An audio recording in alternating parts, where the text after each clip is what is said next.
सैयदना इमाम हसन के बारे में उनका जिक्र बहुत कम होता है, सैयदना इमाम हुसैन का जिक्र ज्यादा होता है।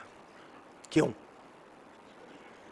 शिया कहलाने वाले भी इनका जिक्र नहीं करते, हजरत इमाम हुसैन का जिक्र ज्यादा करते हैं। हजरत अमीर मुआविया का लश्कर था, इधर इमाम हसन का लश्कर था। इमाम हसन ने कहा मेरी वजह से इतने मुसलमानों का खून हो, आपस में लड़ाई हो, मैं तो ये नहीं होने दूंगा। उन्होंने सुलह का पैगाम भेजा, सुलह हो गई। ये बात शियों को पसंद नहीं, ये इसलिए उनका जिक्र करते नहीं। सबसे पहले हमारी तरफ से तमाम आशिकान रसूल और आले रसूल को मौला अली शहनशाह के घर में बादशाह हसन अलैहिस्सलाम की आमद बहुत बहुत मुबारक हो। जैसा कि सामीन आपने समाअत फरमाया, ये मुल्ला कोकब नूरानी नहीं बल्कि कोकब जुल्माती है। मुल्ला जी तुम कह रहे हो कि शिया ने अली बादशाह हसन का जिक्र नहीं करते। आओ देखो, हम 15 माह रमज़ान मुबारक को बादशाह हसन अलैहिस्सलाम के आमद का जश्न मनाते हैं और 28 सफ़रुल मुज़फ़्फ़र को बादशाह हसन अलैहिस्सलाम की शहादत का दिन भी मनाते हैं। और ये जो वजह बताई है ना तुमने मुल्ला के शिया इस वजह से बादशाह हसन का जिक्र नहीं करते, ज़रा अपनी मस्जिदों में बैठ के हिम्मत करो और अपने मिंबर से उम्मत मोहम्मदिया को बताओ कि बादशाह हसन अलैहिस्सलाम ने किन शराइत के साथ सुलह की थी। एक मेरे ऐसे इमाम के सर पे ताज खिलाफत आया जिसे ज़माना आज इमाम हसन के नाम से याद करता है,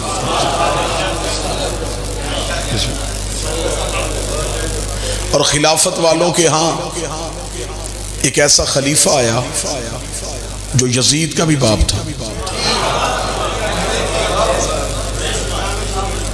हमारे ऊपर एक एतराज़ होता है कि शिया अपनी मजलिसों में ज़्यादा बातें इमाम हुसैन की करते हैं, यह तज़किरा हसन नहीं करते।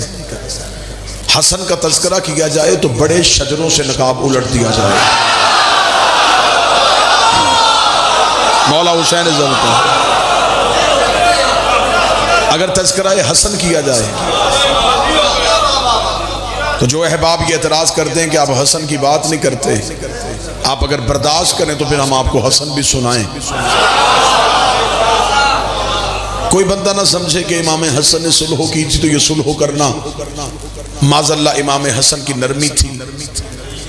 इमाम हसन के दौर में सरकार हुसैन भी होते तो वही करते जो बादशाह हसन ने किया, और मेरे मालिक हुसैन के दौर में मेरे शहनशाह जनाब हसन होते तो मेरे शहनशाह वही करते जो करीम हुसैन ने किया।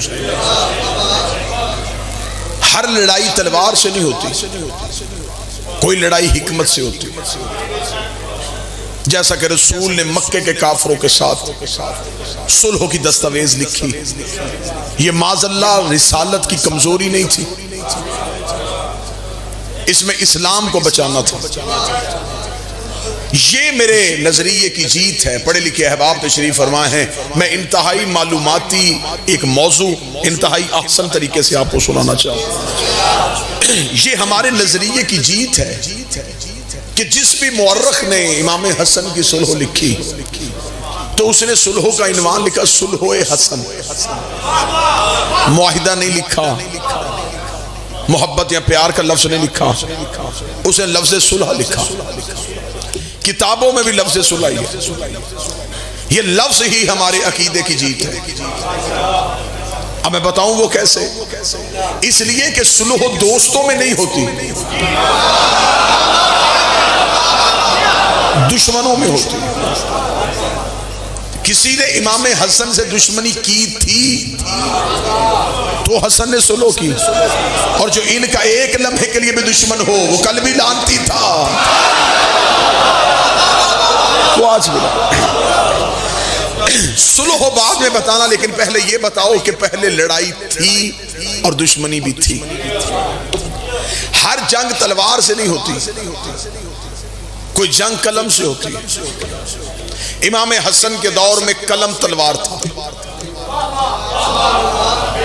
इमाम हसन ने कलम से इतनी खूबसूरत जंग की कि मेरा ख्याल है कि इमाम हसन हाकिम शाम के साथ एक साल भी मैदान जंग में रहते तो शायद ऐसा नतीजा ना निकलता जो इमाम हसन ने घर बैठे निकाल दिया।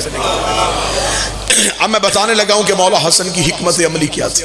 सबसे पहली जीत, इमाम हसन ने शर्तें मानी नहीं, मनवाई हैं।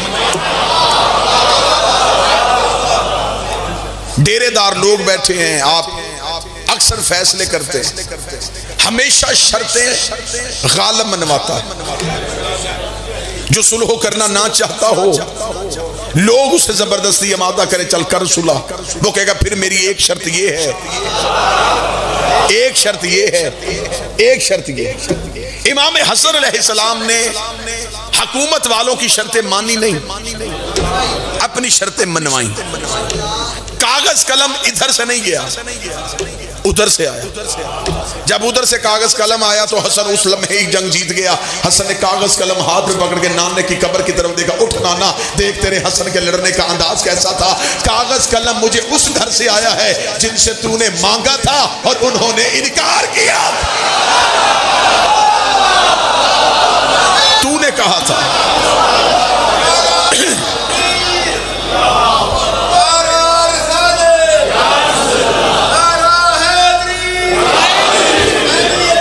जिंदाबाद जिंदाबाद, अल्लाहुम्मा सल्ली अला मुहम्मद व आले मुहम्मद। कागज कलम उन्होंने दिया है जिन्होंने तुझे इनकार किया था। अब अगर आमादा हैं तो मैं मौजू शुरू करूं जी। इमाम हसन अलैहिस्सलाम ने कलम उठाया और इमाम हसन ने पहली शर्त लिखी। ये पहली शर्त नहीं थी, ये मलूकियत का कत्ल था, ये हुकूमत का कत्ल था। इमाम हसन ने पहली शर्त लिखी, आज के बाद हाकिम शाम कुरान और सुन्नत पे अमल करेगा। जो बंदा तारीख सुन लेता है वो बंदा सर उठाए। आज के बाद ये कुरान और सुन्नत पे अमल करेगा। ये तख्त का भूखा था, इसे हुकूमत का लालच था, इसने जल्दी जल्दी दस्तखत कर दिए, लेकिन ये नहीं देखा कि हसन कितनी बड़ी जंग जीत गया। हसन ने ये शर्त मनवा के मुअर्रख को लिखने में मजबूर कर दिया कि आज से पहले ना ये कुरान पे अमल करता था ना ये सुन्नत पे अमल। इसका कोई अमल कुरान और सुन्नत के मुताबिक नहीं।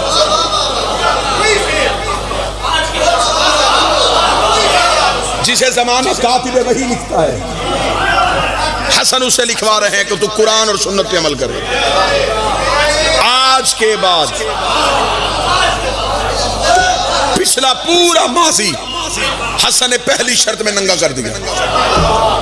इस्लाम के लिबादे में छुपे बैठे थे, हसन ने पहली ही शर्त के साथ निकाब उतार दिया।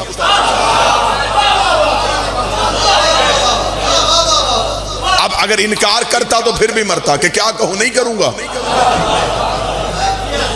मान गया। इसके पहलू में बैठा था अमर बिन आस, इसे का वो शर्त मनवाए और हम ना मनवाए, ये कैसे हो सकता है? सुलह बराबरी पे हो। एक शर्त इसने लिखवाई, एक हम लिखवाएंगे। हाकिम शाम ने कहा हम क्या लिखवाएं?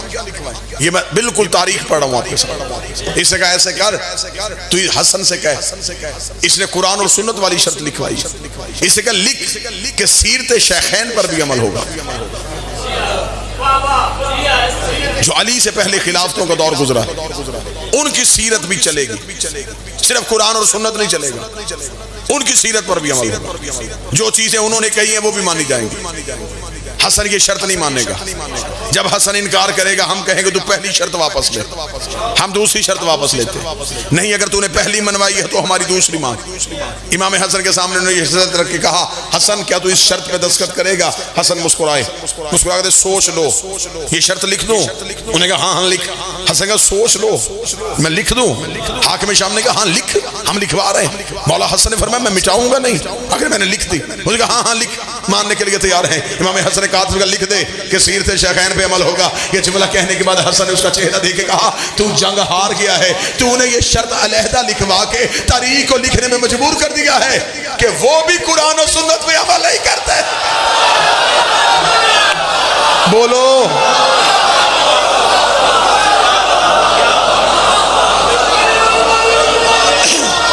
बिस्मिल्लाह।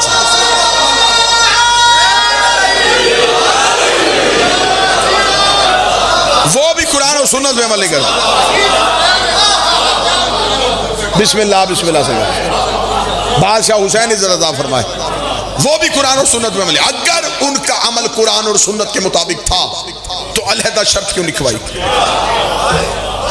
हुकूमत के चेहरे पे मौत की जर्दी आई, हाकमियत अपनी ही मौत मरने लगी, मलूकियत अपने ही कदमों पे लर्जने लगी। इतना जुमला देखा, हसन ने कहा अब तेरे कदम में लर्जा आ गया है, हम आखिरी शर्त लिखवाएंगे और उसके बाद किसी शर्त की जरूरत नहीं पड़ेगी। इमाम हसन इसकी तरफ देखकर, तुझे हुकूमत चाहिए, तुझे तख्त चाहिए, तुझे ताज चाहिए, तुझे दरबार चाहिए, तुझे शहनशाहियत चाहिए, तुझे बादशाह चाहिए, ये सारी शर्तें शहनशाहियत के लिए मांग रहा है। मौला हसन ने फरमाया तख्त और ताज मैं तुझे देता हूं, आखिरी शर्त लिखवा रहा हूं, आज के बाद कोई कुत्ता मिंबर पे बैठ के मेरे बाबे अली को ना भौंके, उठा मेरे बाप की जूती का सदका।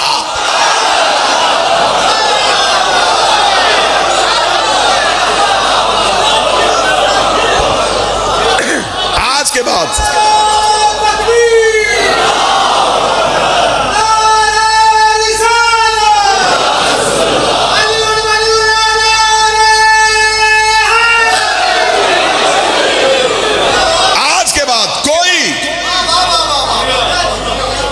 मिंबर पे अली को नहीं भौंकेगा। जो बंदे चुप हो गए शायद उनकी तारीख से दिलचस्पी नहीं। जुम्मा के खुतबों में मौला अली को गालियां दी जाती थी। वसीफे मुकर्रर थे मौलवियों के, तो तुम नमाज जुम्मा के खतीब हो तुम्हें तनख्वाह इस बात पे मिलेगी, जुम्मा के खुतबों में अली को गालियां दी, लोगों के दिलों में अली के लिए नफरत पैदा कर। मौला हसन ने तीसरी शर्त लिखवाई। हसन ने कहा हुकूमत दूंगा, आज के बाद कोई जुबान अली को नहीं भौंकेगी।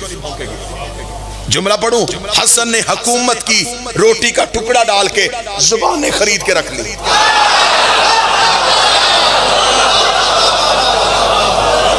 उठाओ हुकूमत।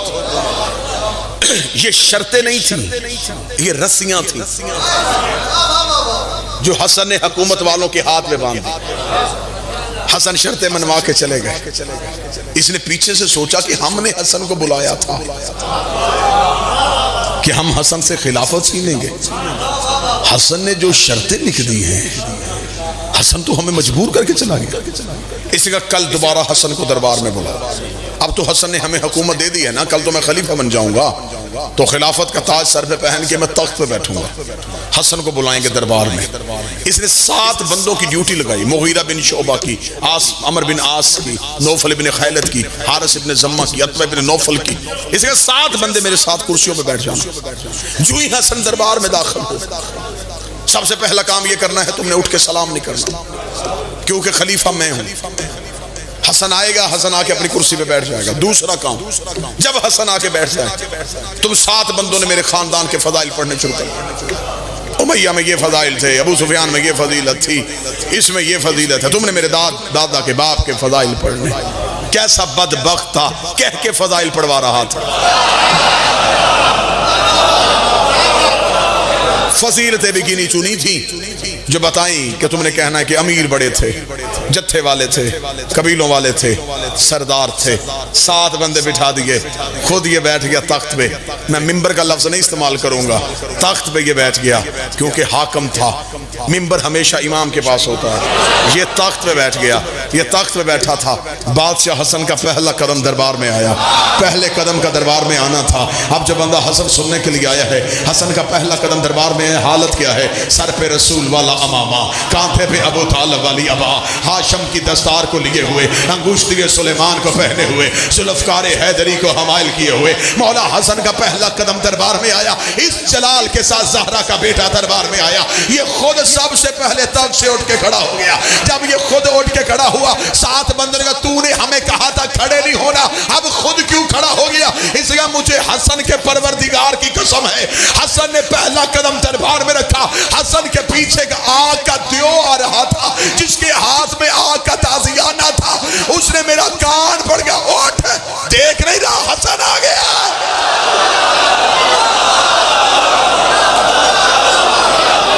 उठ के खड़ा हो।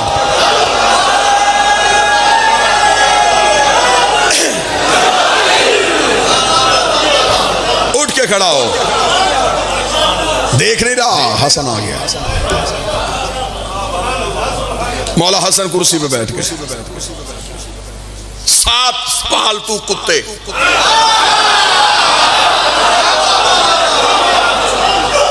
भौंक चमकना शुरू हुआ। इसमें ये फजीलत, इसमें ये फजीलत, इसमें ये फजीलत। साथ के साथ बारी बारी उमैया के फजाइल पढ़ते रहे। हसन मुस्कुराते रहे। जिंदगी तोड़ के दूं बाबा जी, बादशाह हुसैन की कसम मेरे मालिक के जुमले पे। जब साथ के साथ चुप हुए, हसन उठ के खड़े हुए। हसन कहा मेरे सामने इसके खानदान के फजाइल पढ़ने वालों, मैं अपनी माँ ज़हरा से लेके हव्वा तक, अपने बाबे अली से लेके आदम तक एक एक का किरदार और शजरा पढ़ता हूं। तुम में अगर किसी में जुर्रत है मेरे कान में आके अपनी माँ का किरदार पढ़ के सुना।